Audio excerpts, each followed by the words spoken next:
and welcome to the AEW Dynamite preview. We are the Dadley Boys of What Culture. I'm Adam Wilbourn, joined by Michael Hamflett and Michael Sidgwick, here to look ahead to tonight's episode of AEW Dynamite. But before we get into it, if you're a fan of this sort of thing, make sure you subscribe to What Culture Wrestling on Apple Podcasts, Spotify, Amazon Music, and YouTube. Do daily wrestling podcasts where we not only review AEW Dynamite, but also Raw, SmackDown, the show formerly known as NXT 2.0, pay-per-views, premium live events. We have interviews, roundtable discussions, and a roundup of the week complete with a very good quiz, of course, on Wrestle Culture. As I said, though, John by Hamflett and Sidgwick to look ahead to Dynamite tonight, or should I say AEW Grand Slam Mexico. I'm buzzing for this, genuinely buzzing for this. I'm not usually into the really action-heavy Dynamites, purely because there is so much great wrestling. I won't bore you with a meditation on banger fatigue, I promise. But two things are getting me jazzed for this one. Obviously, the location, the vibe, the atmosphere. It was unbelievable last year, off the charts. I think this card looks better as well.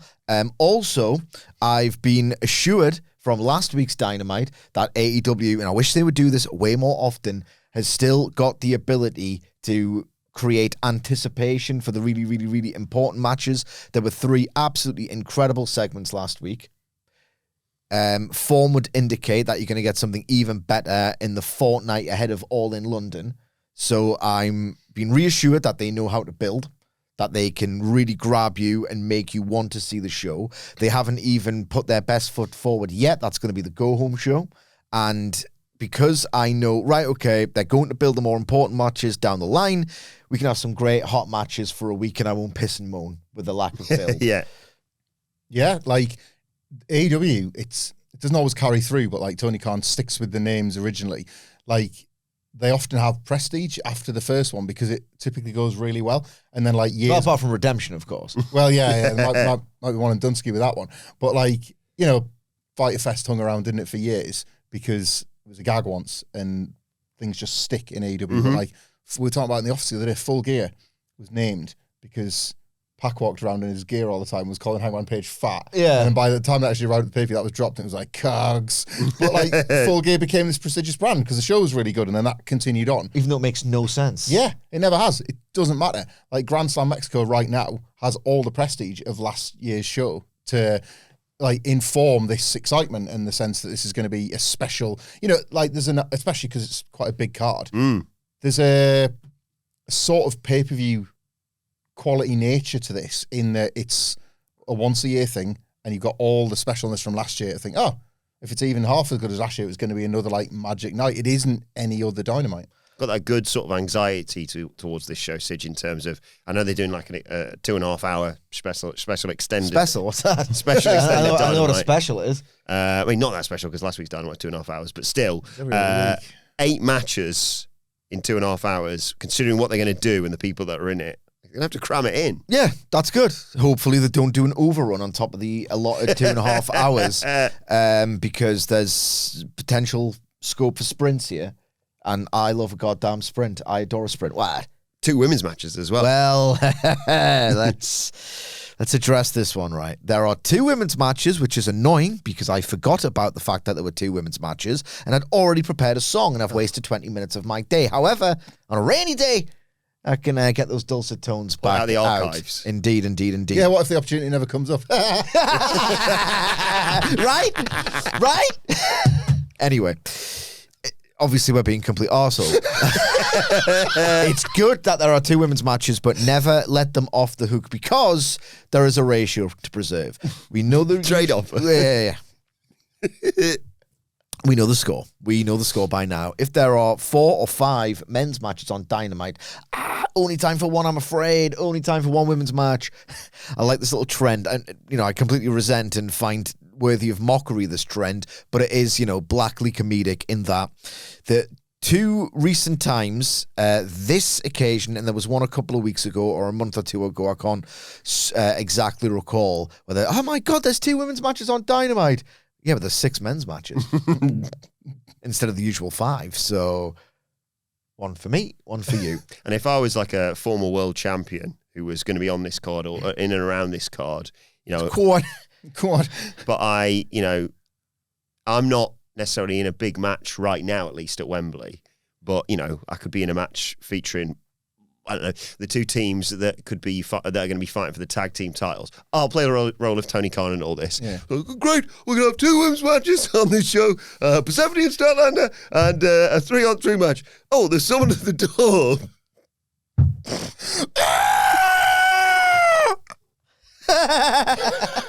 It's the Death Riders facing Cope Cage and the Young Bucks, which we will get to. But let's start. I've got one more point to make. Oh, sorry. Sorry, in case I forget. Where the is Kenny Omega? Oh, yeah. I don't know if it's a visa issue or if he's just limiting his appearances or if he's doing his big match Kenny thing and basically treating it like an MMA fight, which is what he often does now that he's in sort of this wonderful twilight of his career where he will not be a weekly regular.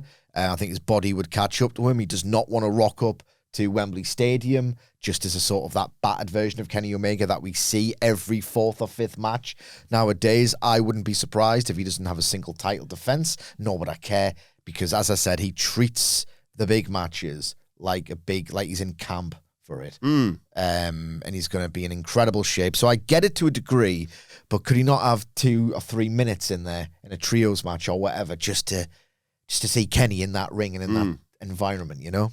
8 matches, you say? He might come out and batter Ospreay. Could be on commentary. It's always your route one. Stick him on commentary. Like, 8 matches, 15 minutes. Like, the going rate for a Dynamite match.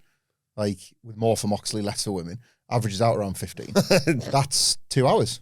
So then there's 35 minutes or 30 minutes for promos, videos, bonus Kenny stuff. Yeah, like, I think there's room for him to make an appearance, like, or even just like they've got a video package of the Ospreay thing from last week where he does some like new talking for it or something. Like, the space. I hope so. That's with everything getting the unnecessary 15. Like, that some might get 10 minutes or 8 minutes. They're all getting 15. Like, apart from the women. So there's definitely space. There is time for Let's it. hope so. Especially with an overrun. Well, let's start with the Mexico City street fight. It is Ospreay and Mark Davis. Oh, look. Also WCPW affair. Not the only one on this card. Everyone's banned from ringside, and these two have got 7 years, man. It's been 7 years. Longer. Turned to Defiant, isn't it? Gone ages. 10 years or something. 10 years was there. We're probably on the anniversary. We're past it. We've certainly passed it because I remember going to the first WCPW show as an invited guest before I actually started full time here. And they just said, yeah, just say your name and we'll let you in.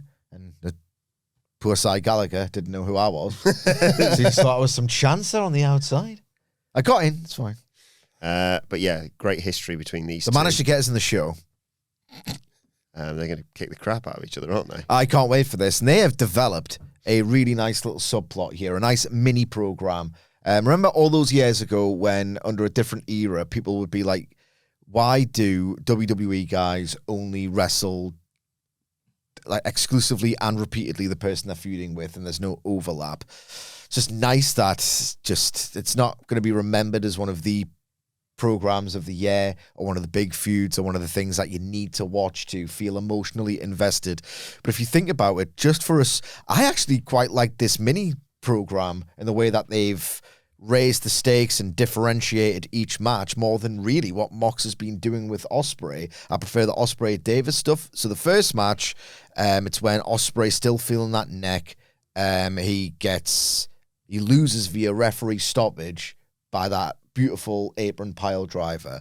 The second match, they make it completely different by having that absolutely incredible series of run-ins, each one getting a bigger pop than the last. And then they did that absolutely electrifying sequence where they just added like 2 or 3 more counters when you just thought, well, that's it. It's finished now. Yeah. It's down to the final 2. All the activity is gone. We're in the ring. And then they just did this absolutely ridiculous transition into Death Ground. Just one more. It was just an overload of absolute brilliance. And now, because they've said, well, this isn't settled yet, because the first one was a referee stoppage, and it doesn't really count because Ospreay's neck clearly wasn't 100%. The second one, now Davis can say, in fact, he did last week, well, that one didn't really count either, in as many words, because there was just too much going on. It was a total mess. It's now time to settle it. Me, you, weapons, a final conclusive battle. And we know from the first 2 matches that these two are incredible. Ospreay is the modern day guy who can take a broomstick to a 5-star match. He has, like, about 50 times. He's got an abundance of absolute classics under his belt. So Ospreay versus literally anyone is going to have this incredible flaw. That's just how awesome he is. Mark Davis is awesome. They have awesome chemistry. This is going to feel like a guaranteed success because we've seen it, but different, more dramatic because there's weapons. And I would also add to that, as much as I have plunder fatigue, because it feels like it's on a fortnightly basis in one of the 2 promotions that exist alone, there's always weapons. You cannot go a month without weapon usage. I haven't ran the math, calc, and frig on plunder usage across the 2 majors, but Jesus Christ, kid, if there can't have been a month this year, or in fact in the last 6 or 7 years that we haven't seen one. However, and maybe they shouldn't have done this on a Grand Slam Mexico, maybe they could have saved it for like a big time Will defense. We haven't really seen him in the plunder environment, at least in AEW. And I know he did that sort of what I thought was a quite overlong New Japan's interpretation of a War Games match, which was plagued by the same maximalist excess that all the other ones are. Ospreay has mostly in his career perfected and practiced the dream match back and forth banger again and again. And I don't want to be reductive. He's obviously had the stuff with ZSJ that proved what a wizard he is technically. But in terms of plunder, I can't think of many wrestlers other than a ZSJ, but like AEW mainstay full-time roster members who haven't really had that many that I can recall weapons matches. They've kept Ospreay apart from that world. Forbidden Door main sticks out. The Forbidden Door main. Where the Death Riders took him out was one. Yeah, but like singles. Yeah, can't think of a singles. I don't think he's done a singles. Yeah. There's one I'm thinking of. 'Cause I feel the like cage with previewed it. Fletcher. Yeah, that was... The cage match with Fletcher, which I thought was the weakest of all the matches they've had together in AEW. But with this being TV, and I prefer TV wrestling to pay-per-view wrestling generally in AEW. Like, I just think the brevity of it and the discipline of the AEW TV match suits the promotion. Even though people love the pay-per-views, obviously a lot more than me, I think, these days. The fact that this is not going to go 30 minutes, the fact that they probably don't feel the need to force the epic like they too often do on pay-per-view. There's a lot to be excited about here. Will Ospreay is incredibly creative. He's ridiculous, to be fair. Like, if you think about the amount of matches he's had in his chosen genre, his sort of field of expertise, and he'll always guaranteed find a way to blow your mind all over again. Every single time he'll do something new or different, or he'll raise the temperature in the buildings. Like, the idea of him building a match, a singles match around plunder with that brain that he's got for wrestling, minus that sort of forced epic pay-per-view, we need to do 10 minutes more than we probably need to realistically. This match has got an abundance of going for it, and I'm buzzing for it. Yeah. I like that this mini feud is just, I like any time when there's really clear identities to all the individual matches. Like you were saying there's a shorthand for every time they've wrestled thus far, and it allows you to remember them, and it allows you to actually see it as a series. I was thinking of a spot there, like to do with Kenny as well. Like, Ospreay's not got the Death Riders anymore.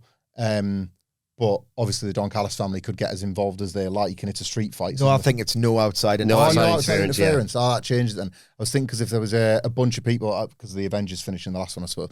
Like, yeah, because they can't beat that. Yeah. It makes narrative sense why they can't be, to decide once and for all, and they do well to beat it in the first place. Because I was trying to think of Ospreay in non-Ospreay settings, and I remember that time that him and Kenny both climbed the respective trusses, and if the Don Callis family were all out there, and then that's Kenny's surprise appearance, it's like, all right, come on then, I'm going to do double big metal moonsaults, and they both do that, and it's like, we're fighting each other soon, but check this out, and like, but I guess this will just be brilliant. Like, the atmosphere is going to be electric for it. Ospreay main event. I can't remember enough of everything else in this card. I would have this headline. If nothing else, just. It's weird. Will Ospreay is the consensus best wrestler in the world, ... if you're into that sort of style. Certain critics, Dave Meltzer, think he's the best of all time statistically. at the same time, throughout this build to All in London, with the Moxley of it all, the fact that, and last week was a brilliant step in the right direction, but he's been little broed, and I know that's half the point, but there's a limit to how much you should maybe do it.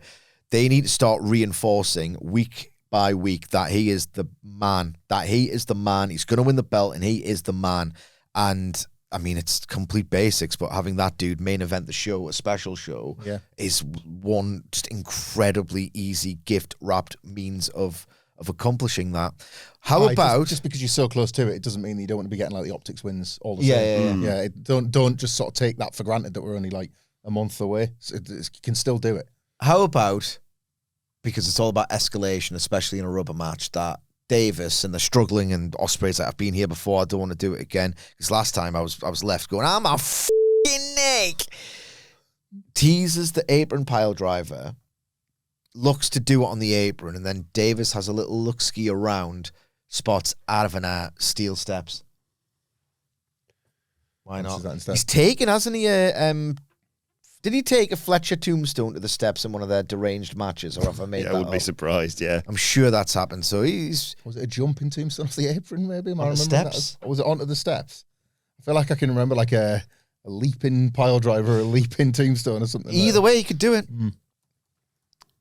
I'll do some research as we talk about the next match on this. I'm so far in. Carl Fletcher tombstone. Bob Wire wrapped Hidden Blade. Oh, yeah. Oh, yeah. Another amazing match on this card is for the International Championship. Kyle Fletcher versus Mike Bailey. You've been talking about this all week because of the excitement you've got for this match. Yeah, I have. I said on the SummerSlam review, was it? Mm-hmm. Oh, no. When did I say this? What? The Raw review, maybe. The Raw review that Kyle Fletcher and Speedball Mike Bailey are going to make CM Punk look like Captain Tom Moore in there. That did pop up. Yeah, with all of their Raw absolutely review, that was, ridiculous, explosive athleticism and speed and hard-hitting force. AI tells me that there was a tombstone pile driver at full gear onto the steel steps from. I thought so. Fletcher. It's AI though, so who cares? Yeah. They don't know. They don't know nothing. This is thrilling. They've had two absolutely incredible, go out of your way to watch the matches so far. Their chemistry's absolutely unbelievable. We talk about back and forth banger fatigue. I haven't gone off Kyle Fletcher, but at the same time, I do feel like he draws from that checklist of what makes a Meltzer +5+ match a 5-star plus match, and like the dueling headbutts and the constant kickouts and the kickouts at one. Like he's a bit tropey, is Kyle Fletcher, and sometimes it can come off a bit forced. When it's amazing, and even when it's excessive at half the time, it's an unbelievable jaw-dropping experience watching him wrestle. The Speedball Mike Bailey matches have been phenomenal, to the point where just when you think, I've seen that match a million times, is wrestling ever going to get over it? Is wrestling ever going to stop chasing the dragon that is Kenny Omega versus Kazuchika Okada, Ever. And then you see them two do it, and it's like, well, obviously it's not as good, nothing ever will be, but Jesus Christ, I cannot believe they are doing that match that well, and Ospreay or Omega on in it. Incredible stuff. They teased the interactions in this trios match last week, and it was still just phenomenal. Like, they looked like they were about to kick each other's teeth in, and then just ducked at the last second because they know each other's speed and the speed at which they are going to duck, like, to the nanosecond. Like, it's ridiculous how well they work together. You combine the guaranteed floor of quality, the evident chemistry that they've already displayed in their matches, and this Arena Mexico crowd on that. This is a potential match of the year candidate. Yeah, it's can't miss, isn't it? Was it did they wrestle in the C2? Yes. I think that was might have been my AEW match. It was phenomenal. Yeah. It was absolutely phenomenal. Mind blowing. Like, born to kill each other chemistry. Like, perfect wrestling soulmates in a way that, because that was at a time when I don't think anyone had particularly cooled on Kyle Fletcher, and it was more just getting, like, the fact that he was stacking these matches up was, I know he'd lost to Hangman by then, but I quite enjoyed elements of that as well. And then that was when the thinking was. That was another example, of the pay-per-view versus TV thing. Yeah. That went 40 and it didn't need to go 40. No, it went too long, didn't it? But that was at the point when it was like, right, well, Speedball now has to be considered for that, like, guaranteed slot on the pay-per-view in 2026 because that one was so good. So good. I think the memories of that were so great that people are kind of annoyed that Speedball's just been around and not doing enough this year. It certainly informs, I think, the disappointment around the Jet Speed split because Kevin Knight's great as well. So you're thinking there was more than just a one-off follow-up match to build with these two. Yeah. I don't think Speedball wins because I imagine Fletcher Okada versus Takeshita is the Wembley match. Yeah, like that's going to be for the TBS title. TNT title. So like international title, mate. Oh, it's a joke, isn't it? It is a joke. It is a joke. I was gutted for Andrade winning that belt. You know, like he needs a shot of that. I love that he's calling his shot for the world title. Just to make it clear, this is not where I live. Like no one should live here. I happen to find myself in a match with this belt on the line, but that's not why I wanted to get the 1, 2, 3. It's a haunted house. No one should live. It's a haunted house. No one should live there. Yeah, the title is really meaningless. But I just think Fletcher. The match at Wembley, keep thinking about this Wembley undercard and how much I think it might stink. But like, what's going to stink? The Wembley undercard. Like, I've got like real worries at the everything. That's you're not worried. You're excited if it stinks. Yeah, everything. Thank you. Everything currently booked for. Good correction. You'd never see me do that with WWE. That's the difference between us. Everything currently booked for Wembley is great, and a lot of it is the stuff that you would have forecast, or at least in the case of the women's match, been very happy with. If somebody showing a graphic 6 months ago. It's the rest. I think the mid card's in real trouble, and I think it's gone underreported because the world title's been well handled. I think we've been fair on Dynamite's quality throughout the year. Well, on this podcast, of course, we're almost too fair because we're a little bit too real. But like these matches are the best hiding place for that crap mid card because it's going to be absolutely brilliant. Like it's going to be brilliant. And then you look at it like, well, Hamflett, how can you say the mid-card's rubbish when there's matches as fantastic as this? It's like, because like nobody seems to get over and there's no hierarchy anymore and they just go off in a separate direction and that fantastic match doesn't matter because you've got next week's fantastic match to look forward to. But it is going to be fantastic. I can't wait for this. I can't foresee a title change. I really want to... Mike Bailey's a really tough wrestler to watch as a fan because You love him. I love him. And I really expected to like... lose interest. I used to watch a bit of Mike Bailey on the WrestleMania weekends where he worked 100 matches, and then I got to experience I think I saw him 3 times over 2 days in Philadelphia, doing what Mike Bailey used to do. And I was like, I've got it. Even live, I'm like, that was brilliant. I've had enough. I know what Mike Bailey offers. So I thought it would run out of steam in AEW really quickly. He got better. Like, I think he followed that Ospreay trajectory a little bit of sort of surprising you with how good he could be as a weekly TV wrestler. And I'm a little bit disappointed that I'm not sure how much to invest in him. I don't feel like I'm ever being told by the booking what I should think about his trajectory. So like, he'll win the national title next year. It'll be a great night for a great wrestler. So it's matches like these that will be fantastic, that will, if anything, irritate me more than delight me, because it's like, yeah, but where's the direction? That was fantastic, but so was the one last year. Like, so were so many of the Jet Speed tags. What am I supposed to think about his potential? What's he doing at Wembley? Like another multi-man? Did I f***ing stutter? He is going to win the national championship next year. Yeah. Thanks, Tony. You're welcome. I went Mickey Mouse there. Now, one match. Oh, I got a lot more money than Crockett. I'm not going to take this shit anymore, huh? Like, what if Mickey Mouse was Funkhouse and that's you? That's where you're at.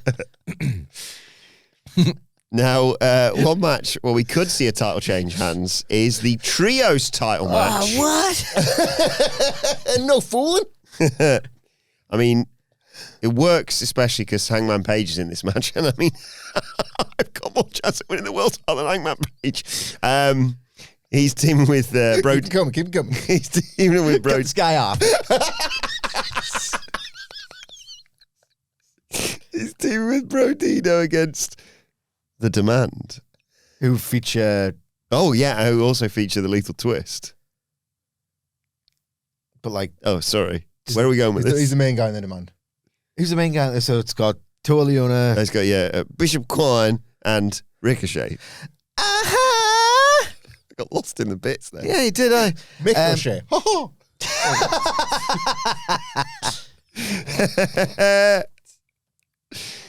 Whatever.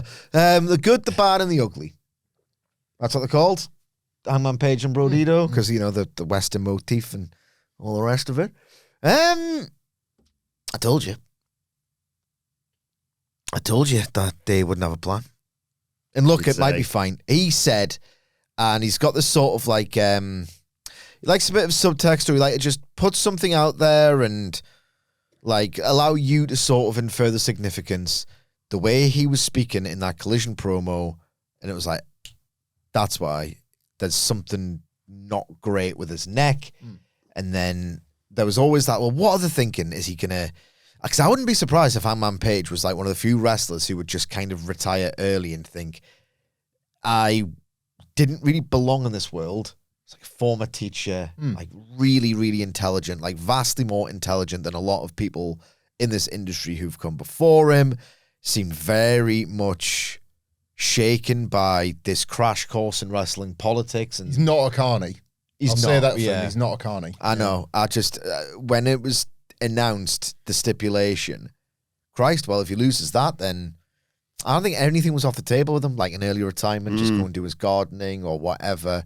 He just felt like that 2022 experience, he's never really been the same guy. He's been brilliant since, and he's used it to inform his fictional character.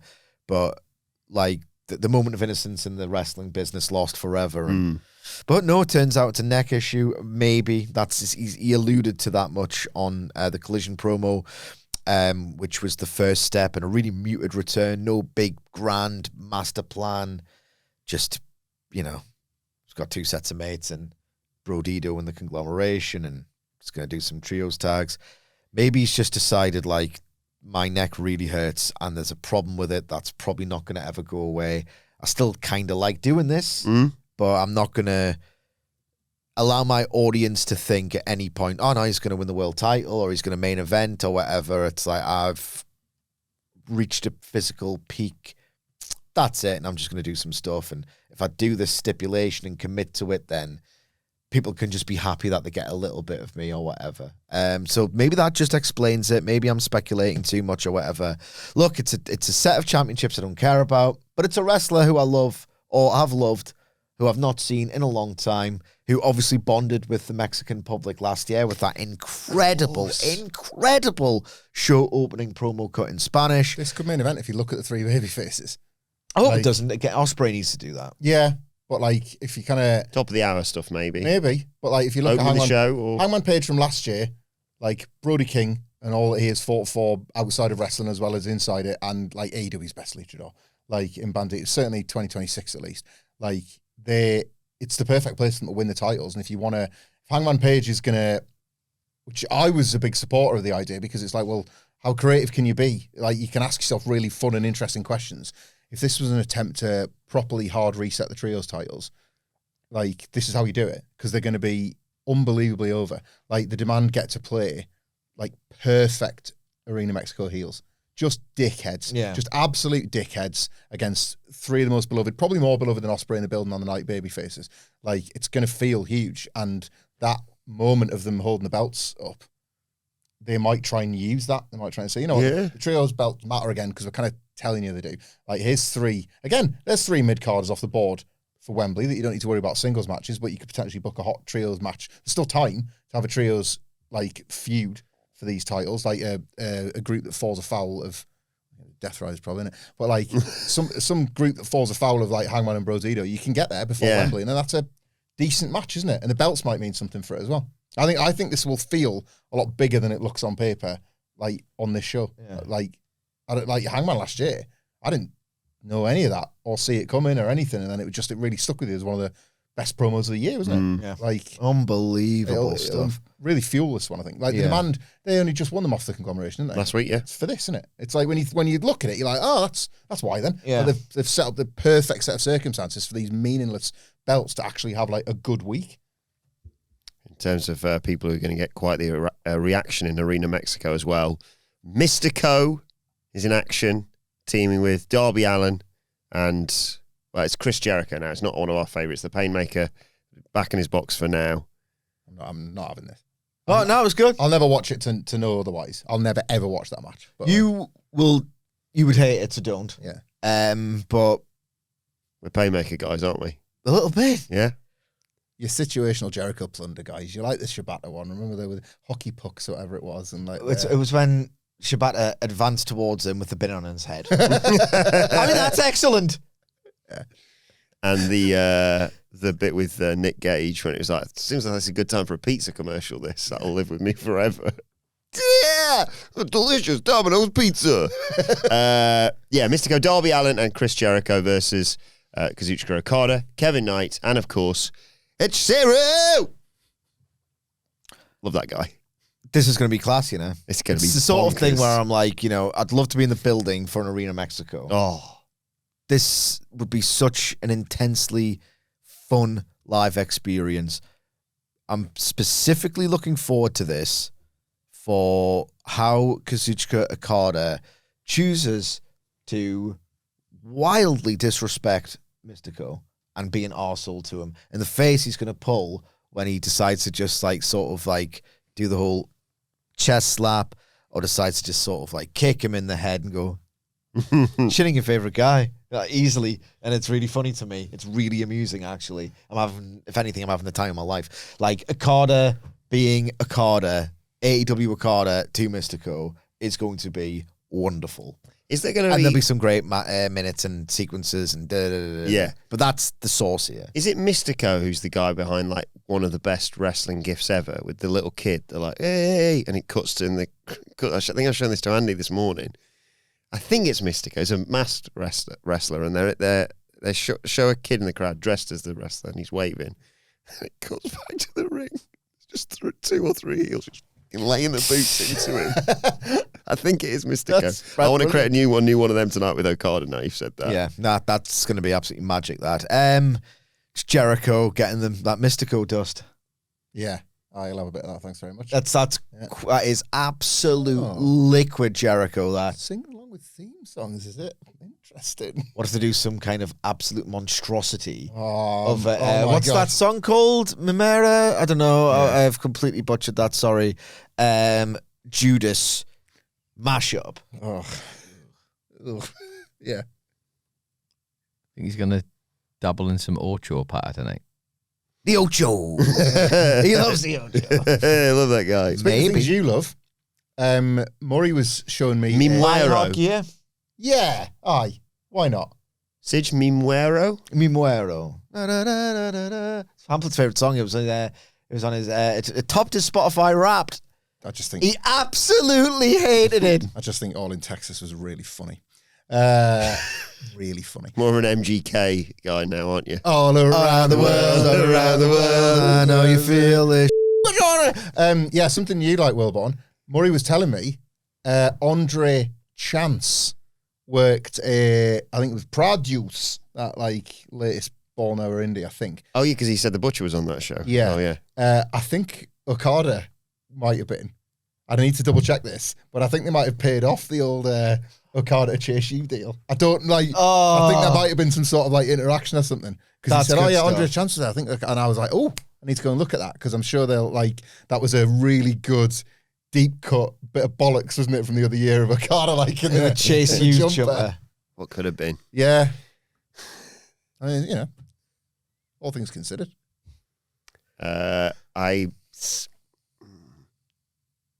I think Hechicero might be the one eating the pin here. I've got to be honest. Looked across it there. Mistico, This Darby probably Allin. opens, doesn't it? This probably opens. Do you reckon? Yeah. Oh. Nightingale, don't let it come too early. Because if Mistico makes his entrance and he's the god, Yeah. and like you don't want to burn the crowd out. You could actually... Maybe semi-main and then like I guess. Yeah, something. Yeah, the match is meaningless crap. Here's an no, idea. that's not meaningless crap. It's meaningless, but it's not crap. Here's an idea. That's a Hugh being an arse. Crap is in the eye of the beholder, and I shall behold it. Here's an idea, right? As you say, the Arena Mexico is going to go bonkers for this. Do this match, chuck the women out there, then do The Mexico City street fight. Just a thought. He's just getting in Tony's brain. In problem-solving mode. Where should we go next? Should we talk about the women's matches now? Talk about them whenever. Okay, let's talk Persephone versus Kris Statlander. I do hope the CMLL women's champion gets a win eventually. Well, she's not getting many of them, and people are starting to get pissed off, even if it's a case of Hikaru Shida interfering, and then he can pay that off in Collision. Thank you very much, and thank you. Do some kind of plunder brawl that people think is good, even though it's not amazing. Yeah, I don't need to see Shida versus Statlander on recent form. I don't need to see it, but do it on Collision. Do an Iron Man match on Collision for all I care. What? I also looked at the Continental Cup thing. Oh God, I've picked a good week to be off. Can I talk about this very briefly? Yeah, who do you think wins out of Persephone Statlander first? Look, actually, no, I want to give the proper respect to this match, actually, before I do my victory lap. Persephone should win, even if it is through Hikaru Shida interference, thus setting up the Iron Man match on Collision. It's important that Persephone gets a win. Yes. Because she is so talented. To the point where, did you hear the report where WWE officials were baffled at their presentation of Persephone because they clearly see her as a big star or someone who could be a big star, a bigger star, and they are baffled at the idea that she just turns up on Dynamite infrequently and loses. And it is crazy because people have gravitated big towards Persephone, and it's crazy how that happens so little in this AEW women's division because the fans, and I don't really blame them necessarily, have been conditioned to think of it as this afterthought, and this has been the case since like 2019, I mean 2020, I mean 2021, I mean 2022, I mean 2023, I mean 2024, I mean 2025, and it's still happening in 2026. Gone from Vince looking at the Giant on Nitro and being like, what I can do. So the Undertaker checking out Persephone, I want her. Yeah, well, why wouldn't you? She's unbelievable. And, you know, this has got potential, don't want to overstate it, but steal your turn of phrase before, but like wrestling soulmates, like a great stylistic match, beating the absolute crap out of each other. Like, Stat work, just going heel for the night? Yeah, why the hell not? A lot of fun, that, isn't it? Stat is awesome against wrestlers who she can have a hoss fight with. Like, she's pretty much awesome all the time, with just a little bit, it's a word, maybe overexposed. Stat is, and she's a bit of a Dean Malenko as well. The charisma never spills over the top enough for the wrestling to be enough. We take it for granted, I think, and then she always, well, not always, but she'll often pop up with a reminder of how great she is. And tonight's surely one of the nights for that. Like, they'll beat the piss out of each other, and it should be a really fun horse sprint because it'll go 8 minutes and 4 seconds if statistics are any indication of future performance. Soccer tangent. Continental Cup. Indeed. Okay. The lineup looks ass. It's a great concept. I've always thought this. Early 2025, it pops into my head when AEW is deep in, oh my God, Jon Moxley. He needs to whip these young up-and-coming athletes who don't want it enough into shape. Do you know what the best way of trying to drill that message into the young members of the AEW roster? You turn up once a week. You've never known a grind. You've never known a killer calendar. You think you've just got a job here and you can just show up and smoke weed backstage and look disinterested and turn up next week and not do any indies and just you're stagnant. You know what? I'm going to send a message to you and I'm going to do it. I'm going to kidnap the Rock and Roll Express. What? I'm going to fight Edge. What? What we're doing here? Class all that, man. And I was just thinking, right, well, 2024 with the sort of TNA-tinged storylines of, like, power struggles and sub-fed, whatever. Oh, God. It's not getting much better, this. And now Jon Moxley's kidnapping the Rock and Roll Express backstage on Collision. What the hell are we doing? So I was like, you know what? If you want to go back to the promise, like, I understand it's Gaga. I understand people don't want MMA or whatever, but like a bit of a foundational sports approach, right? Do an FA Cup, right? Do an FA Cup. And if anything, it'll separate the people who want to do business, everyone else, and the people who don't, Hurt Syndicate, Rusev, etc. you have to do a job. You have to do at least one job here. Mm-hmm. Or just one job, actually. But the entire roster qualifies for the AEW Cup.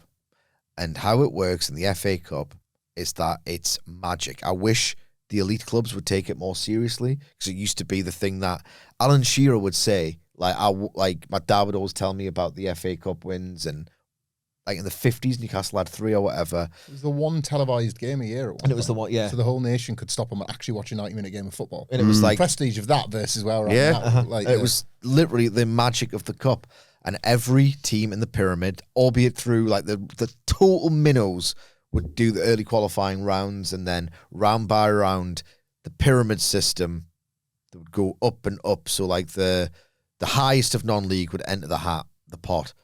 And then the lowest actual professional league, and then up and up, and until the old first division come Premier League would go in it. And if actual minnows treated it like they should, like the biggest day of their lives, and overperformed and make it through, you could get a national league, non-league team that the players don't even get paid that much. They have full-time jobs on top of it. Could potentially get an Arsenal, a Man City, or Liverpool. So you could get like Kenny Omega versus Advana, who's someone who just pops up from time to time. Like Griff Garrison, right? And then Griff Garrison wins. And you're like, what the frig has just happened? Mm-hmm. And then if you did it as a shoot, which was my idea, and you get Omega versus Ospreay very early, it's like, well, tough. You just The have to draw deal is a with that. shoot, sorry, just to Yeah, clarify. the draw as a shoot. Oh, it's Omega and Ospreay. Just on Dynamite next week, because that's the way it crumbles. Get Arsenal Man United in the 3rd round, yeah. This is it, you know? And then you could, what a vehicle that would be if you just had someone who people think there's something with this wrestler, but because AEW is so bloated and because there's 24 mid-cards, they're never really realistically going to make it to that top level. What if they decide, you know what? We're going to have Speedball Mike Bailey win this whole thing.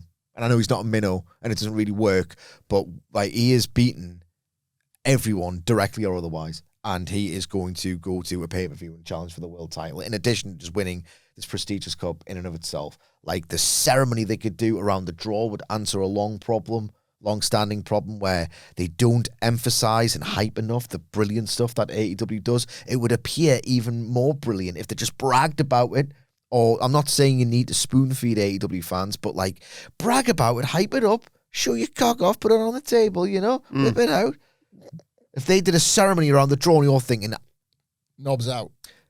5 rounds away from the final, because it's a shoot, I'm looking at this blind draw and thinking it could be Omega Ospreay The next final week. at Wembley as well.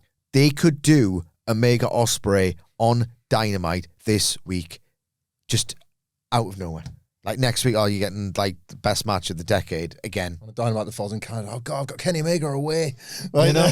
And we'd probably, they got like random British football stars to pop up on their like Arena Mexico show. In my version, they could even, once the proof of concept has been established, the next year, do the early qualifying rounds in Rev Pro. I love that idea. 9-10 months before the final. It just starts. Rev Pro, CMLL. Yeah. Start doing like, in like, the now you can work it completely. because Maple the local Leaf, promoters Maple can- Leaf Pro. Yeah, they two can of their, decide who they want to. 2 of their local guys. Yeah. Do like an AEW Cup qualifier, and you get to track it. And this could be another answer to when people are incurious, God, it's whatever. But like, there's an AEW association with this Maple Leaf Pro. What if I was going to geek out over this cup and you could follow Maple Leaf Pro and you think that wrestler really left an impression on me? I'm going to watch the next show. It could be really something. No, it's for the Continental title. There's 6. I don't hate that they're doing it. I do like the idea of a blind draw, even if they gimmick it. You know, I haven't got my royalty payments yet. You should. But, you know, I'm assuming I'm going to get them in due course. The field is very much sicko-friendly. Like, people are going to get Nigel McGuinness and Roderick Strong, and they're going to jerk off, and it's going to be 40 minutes, and not many people are going to care. Whatever. That's my take on the field. Kingston's in it, isn't it? But he's a collision match. Yeah. Which oddly does mimic the modern FA Cup somewhat. Like how the grandeur has disappeared a little bit. Yeah. They've captured that perfectly. Yeah.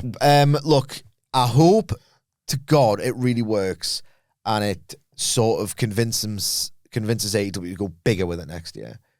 But, you know, from small acorns, oaks grow. McGuinness beating. Yeah, Wasn't that a quote from Peter Andre when they saw his cock on a flop on its I'm a celebrity, and he's like, I'm basically saying I'm a grower, not a shower. And he said, like, from humble acorns, mighty oaks grow. Fair play. Have I read that in my mind? Andre now. Peter Andre, no, but oh my God. Do you think he calls his knob Peter Andre the Giant? There's footage of, like, we've all gotten a better understanding of how, like, toxic relationships can work and all the rest of it. Yeah. There's footage of Andre being an arsehole to Katie Price back in the day. It's horrible. This is from the Wagatha Christie High Court trial. It was brought up that he was accused of having an acorn down there. But he later defended himself on social media by saying, most people saw in the jungle how an acorn turned into an oak. There you go. Indeed. And that's the Continental Cup. Well, coming up next round in Peter Andre's cock, it's Roderick Strong versus Eddie Kingston. Don't worry about any mysterious girls. The women are going to get a girl.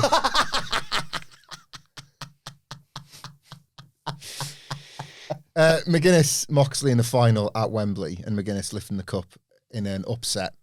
Wigging out. That Painmaker's insania. One of the last teams, Sunderland, one of the last teams to win the cup outside of the top division.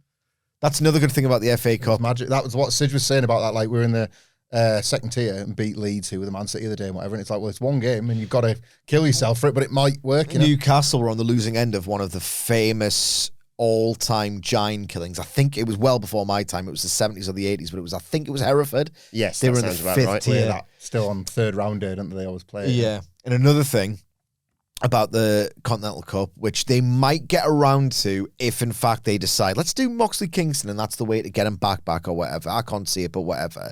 Is that your rival, your hated rivals could be in a different league and you could go several domestic league campaigns without ever running into them. The magic of the cup literally draws them together.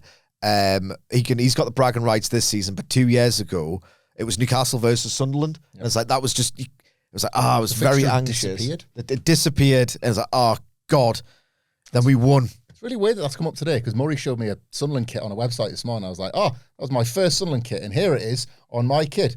And it was a day where, like, me and the boys and me dad all got together to watch that game because I, somewhat naively now, said to the kids, well, this could be the last derby forever. Like, and just didn't imagine this was going to happen. But they've had a nice trajectory as Sunderland fans. Like, but that was it. We watched that. Like, all the build-up was, look, the game. Oh, God. I was like, well, kids, it's worth getting used to this as well, by the way. But yeah, the build-up was lovely. There was a proper cup element of... But then they've gone agony to ecstasy now. Yeah, they've had that. And you've told them it'll go the other way. Yeah. It will go the other way. It will. My friend Michael at work, he was telling me it has to go the other way. No, yeah, that was a bit of the before the game started. It was very much like the magic of the cup because, like, they don't see a lot of games with their granddad, but like, he turned up in his Sunderland shirt for us all to watch it together because he understood, oh, this could be nice for them. Just don't tell them how bad it's going to get, and let them see for themselves. It turned out right in the end. But yeah, that was like, that fixture had just gone away. Yeah, like, and then it ruined my Christmas because I straight up shit myself at the side of it. Same, man, ruined my Christmas as well. And again, like, you could get, I know people aren't huge on it. I always like them more than others, but you could get like Mox Omega, like an actual blockbuster, old rivals come together in the context of the tournament. So yeah, I've sent my sort code and bank account number. Any day now, I expect the royalties. Or Tony could just pop down to our live show on the day. WhatCulture.com/live. Yeah, cash in hand. Swipe his card. Oh yeah, loads and loads of cash in hand. Love the idea of Mox and Kenny being like, the thing is with them two, they're always better in the cup than the league. Yeah. Like, they're good in the cup, though. Yeah. And that's this. Soccer tangent. Sort of. Also tonight, second women's match. What? Women? It is the Women's World Champion, Willow Nightingale, and the Brawling Birds. That's Jamie Hayter and Alex Windsor versus. Sorry, where's my manners? I've been barking mad if I'd have forgotten this. Mercedes. Money.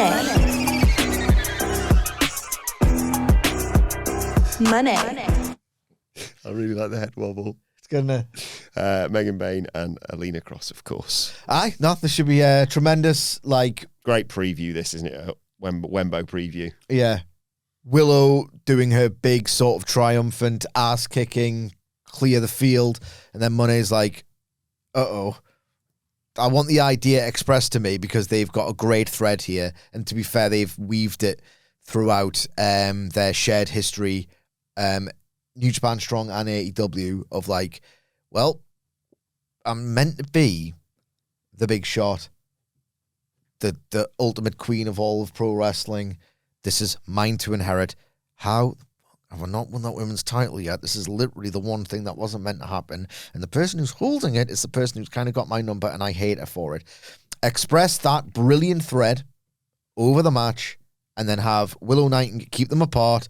Do the classic Willow and Mercedes are about to start. Tag out to Divine Dominion. And then Mercedes is a really good cackler. She's got a good, like, ha ha ha ha ha on her. And then she could do that, and then the match will unfold. And eventually it'll be like, all right, I've kind of got no choice. Then Willow Nightingale will blow her away, and she'll run away. And then it's just like, she's going to do it again. She is going to do it again at Wembley. Like, there's scope for good storytelling within an 8-minute and 5-second women's trios match. Have you seen, Murray was forcing me to watch a bit of Collision this morning, but it was actually good. Like, have you seen the Megan Bain, Jamie Hayter thing? No? Jesus Christ. So the reason he showed me this is because... Oh, yeah, I did see this, yes. So the reason he showed me this, he was moved to show me this because I was like, hey, man, you need to check out this absolutely absurd thing that happened on NXT last night. Review coming later. And it involved the steel stairs. And he was like, oh, that reminds me, I'll show you one. And the Divine Dominion come out to attack the Brawling Birds. And Megan Bain gets Jamie Hayter and throws her into the steps. Now, obviously, you know, they always go in with the shoulders or they slap the hand. I've just remembered the NXT thing you're talking about. Yeah. You get the hollow stairs noise and all of that. But this is none of that because it's just a complete ass shoot. And the noise of Jamie Hayter's head hitting the steps is a lot like the noise of Liv Morgan's head hitting Roxanne Perez's head from earlier this year. Right into the... If she's got like a unicorn horn-sized knot on her head, I wouldn't be surprised. The instant wretch. Brutal. Like, she's fine. Like, they do more on the... Like, do a double power slam on the ramp or something like that. So I'm guessing she's told her, I'm all right. But there is no stairs noise. It's just a... Bunk, like that. Oh, God, she's cracked her at that. Just, like, launched her into it. It's rough. I don't... The match goes ahead then. Well, you know, I'm assuming everything is all right. But then Jamie Hayter... I'll take it from here. Double duty T-Marks, imagine that. He does a most step hit a few weeks, isn't he? Yeah, that's true. And he's the only one that knows it was on Collision because nobody else would have seen it. It looked brilliant. Like this, it's made me more interested in the Divine Dominion Brawling Birds match for the how good the chemistry could be as well. Yeah, and we're going to get a flash of that here. Any chance that Tekla and the Sisters of Sin get involved in this? What's Tekla's route to Wembley? I've pitched who would Maya World face? That's good. Tekla. Yeah. Like, why the hell not? Yeah. Why the hell not? Like, Tekla deserves a spotlight at Wembley. Really good dynamics there. Yeah. Heart and sleeve babyface and dickhead arsehole could Tekla. not be Pissed arsed off with her Tekla. story. Can't be arsed with the story. Yeah. Like, really playing it down, being nasty about it, which might be a...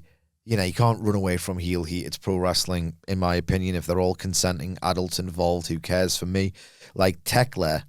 And, you know, there's all the time in the world to turn her face because people are so ready. Yep. If you want to do one more heel run, like, there's a bit of panto to Tekla, and that can't ever go away because that's the magic of Tekla. But if she wants to really turn up the heel thing, I'm a nasty piece of work. Like, I'm not just funny with the dumb bitches stuff. Like, I'm a nasty piece of work. Programming her against Maya World, there could be something there. Do you think we'll see MJF on this show? He's got law. I was going to say, yeah. He loves it down there. Absolutely loves it. He might credit Arena Mexico with being the true I am back. Because we've talked about that slow process post 2023 quite a bit on these podcasts where it was like, it's good and it's certainly better. It's still not amazing, this MJF comeback, and there was some really solid, and that's what you have to do. You have to do like a good, get your head down and do good stuff, and rewards will follow. AEW as a whole, as an entity, did it after 2023. MJF did that on a smaller scale where it's like, I'm just going to do good stuff, build some form, get some 1-0 wins, get the confidence back. And I think he would probably say, if he was interviewed, he might have been, I don't know, like going down there, doing that match against Mistico was like, right, I'm back, and I'm ready to take everything back for myself. So it wouldn't surprise me if this was the site of his return, because he's almost a heel legend down there at this rate. That match against Mistico was unbelievable. We've only got 3 Dynamites after this till. He's Callis family adjacent as well, so he could actually make a surprise appearance in the Mistico match. And he hates Darby Allin. Yeah. Like, just for the sheer heat of it. Yeah. Like, just attack Mistico in that match or something. They're going arena wide or whatever. What's he got going on for Wembley, do you reckon? I don't know. No idea. That booby trap, death trap match we've pitched with the explosions, he could be a part of that. Who the hell knows? Yeah, it's all a bit up in the air for Tekla, and which is wild to think of you a couple of months ago saying, yeah, we don't know what they're going to do on the card. I think it'll be Tekla Maya World. I like that. It should be, certainly. Go in the Casino Gauntlet and win it again? Is that for the world title, that? Yes. Yeah. So it's of significant value. I know chucking in a Gauntlet 2 years in a row looks bad on paper, but the idea is, you're right back into the... Well, speaking of the Casino Gauntlet, we've got that 3-way tonight to determine who is heading to All in London as the number 1 entrant. It's Andrade. I hate it because Keep booking it. especially when it goes, they're increasing the length of these matches every time they do them. Who was it last year where there was like a 6-minute gap or something? Hey, Max Caster's here. I thought we'd run out of entrants. Come on. Yeah, it was not good last year, I don't think. Andrade, Komander, and Tommaso Ciampa tonight. Incredible. Like a good, well, not incredible. That's completely overstating things. But it's nice in terms of a dynamic. Got Andrade, getting your kit off, never bad, ever. Komander, he was going to wow Arena Mexico with his rope running brilliance. And then Ciampa, who's going to cut him off and deprive you of that rope running brilliance and be a complete arsehole. Andrade's already had a brilliant 3-way last week. If you think about it, Andrade's got a 2-match long, rich tradition of 3-ways in yes, AEW. Of course. Because was it Darby and Sammy and Andrade, that Rampage one, that absolutely whipped ass about 4 or 5 years ago? Even in his good run. I know. That was the highlight of his original run. Well, and then Crazy Cody. Yeah, Crazy Cody. And then last week he had a little belter. Yeah. With Jack Perry and Nick Wayne, yeah. So, lots to like here as a nice little bit of supplemental fun. Andrade winning as well. You're chucking, like, yes, there's no actual advantage in kayfabe, but you're throwing out the most over guy. MJF Andrade, that could be the match. Yeah. But I don't think MJF would want it for the national title. Why would he want to be associated with that? Well, no, but Andrade is in the gauntlet, isn't he? So Of course, I'm an idiot. Literally, that's what we're talking about. But he comes out first, and it's fine because he's the most over babyface, and he's out there. That's how you use the number 1 spot, really, is for that. I said last week on the review that pretty much that exact thing where it's a nonsense. It's actually like a disadvantage with how long these matches tend to go to be first. Total plot hole. But if nothing else, there's a few AEW wrestlers who've really come along this year. But if you want that one guy who's proven you belong here and you've worked your absolute arse off to get here and get over, here's the number 1 thing, which is sort of a meta pop excuse as opposed to a fictional advantage. Come on out, Andrade, soak up that pop and get that cack out while you're out there, love. And it actually leans in nicely to his catchphrase, because someone else can say, look, I know you're number 1, but it doesn't matter what number I come out, I'm going to get out there and win the Casino Gauntlet. And he's going to turn around and say, How you know? I don't know if you've watched that much from Dynamite last week, but the booming How You Know chants were like, that dude is over. I love it, man. Because that's the proper stuff. I know you think that. And I'm always proven correct as well. Oh, God, my knee hurts. Oh, match of the year. Right, finally. Selling's not a catchphrase retort, mate. Levels. That's not good, though, because you think the other stuff's the stuff. You just said it. Pew, pew, pew, solo, dolo. And now all of a sudden he's the biggest star in the game. Do the math calc. He's not the biggest star in the game, though, he's bigger than all your stars in this. Stop it. Stop fighting, you two. Let's talk about something we can all... On this I'm just joking. I'll watch it anyway. You know how it is. Let's talk about the Death Riders. There we go. This is last. Last match. Yeah, Death good, Riders versus Cope Cage and the Young Bucks. Yeah, I mean, come on. Actually, you know what? I was the low voter on Mox Ospreay versus the Young Bucks.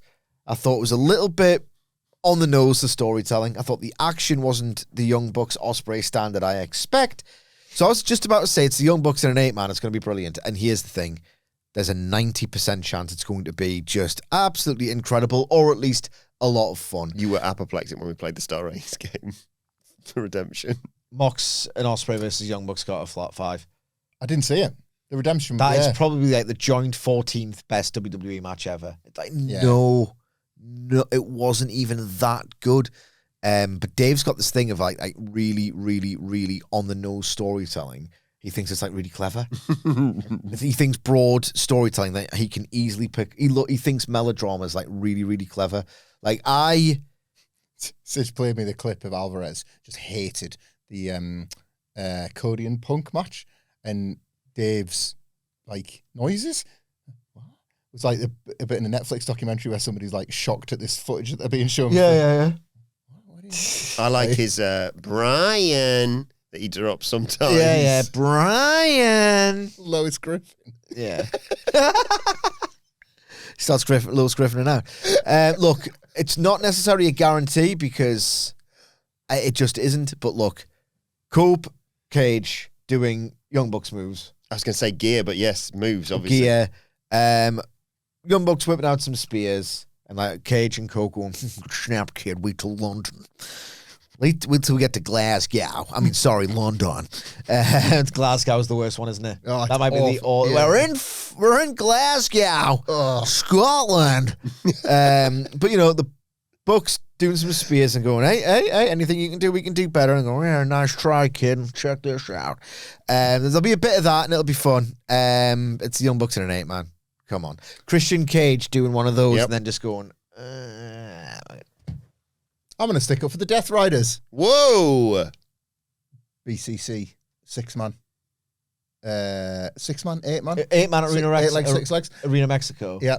That was phenomenal. Moxley was having the time of his friggin' life. Is Claudio in this? Yes. Claudio was unbelievable. He's been unbelievable in Arena Mexico. Guy. Was Brian in that one? I think Brian was in that one. But that's, if they can unlock that. And you don't remember who the honorary Death Rider was in that match, of course. He's not actually. I've just looked at the... Is it Matt Sydal? Yes. God. He's back! He's coming back, Matt Sydal. Yes. Why do I know that? Who's he facing? I don't know. Because I thought of you when I heard it as well. And is he back or he's coming back? Either way, I might have to watch Collision if he's on. I love him. It's Mox, Pac, Utah, and Garcia, actually. Right. I think he's getting ready for the Cup, obviously. I think Claudio. they'll nail this as heels, you know. Yeah. I think the Death Riders could be a lot of fun here if they... Garcia and Utah beating up the Bucks or and then mocking them. Like Garcia and Utah doing the... Yeah. Oh, yeah. That's your kind of thing. Yeah. No, I think this could be pretty good. No, I like the it's Bucks. not going to be bad. It's the Bucks in an 8-man. I'm saying it's going to be good. You make a good point about Mox's previous in Arena Mexico. All I'm saying is that the last time Bucks and Mox were in the ring together, for me, wasn't that great. So I'm just tempering all of your expectations. It's my job. Death Riders win? Yeah, some snafu, some communication snafu between the baby faces, because that needs a bit more tension. It takes you from the kind of mutual respect. We're the best. No, we're the best. To, well, we don't actually like you. Like you're costing, like Christian being like losing money as a result of losing this match. Yeah, like the loser's end of the purse can be his actual. Like, what if he just snaps over that? Yeah, like, we lost in Grand Slam Mexico, so I got less money. Yeah, you dicks.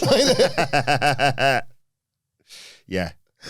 Ridiculous card to look forward to tonight. Let us know your thoughts ahead of AEW Dynamite Grand Slam Mexico in the comment section below or on X at WhatCulture WWE. Watch there. You can follow all four of us. Sort of. You can follow Michael Hamflett at hamflettx@gmail.com. I'm also on Cameo.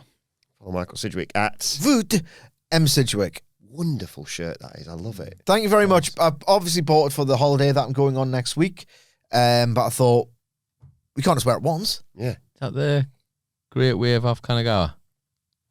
Might be. Yeah, it is. I think. Yeah. I like it. Thank you.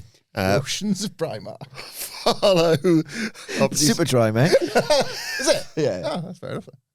Follow producer Adam Nicholas at. It's Adam Nicholas. And you can follow me at Adam Wilbourn. Follow us all at WhatCulture WWE. As I said, make sure you subscribe to WhatCulture Wrestling, wherever you get your podcast from, for daily wrestling podcasts. We'll be back tomorrow to review AEW Dynamite. The NXT review is coming your way later on today. But for now, it's been the Dynamite preview. My thanks to Hamflett, Sidgwick, to Nicholas. Thank you for joining us, and we will see you soon.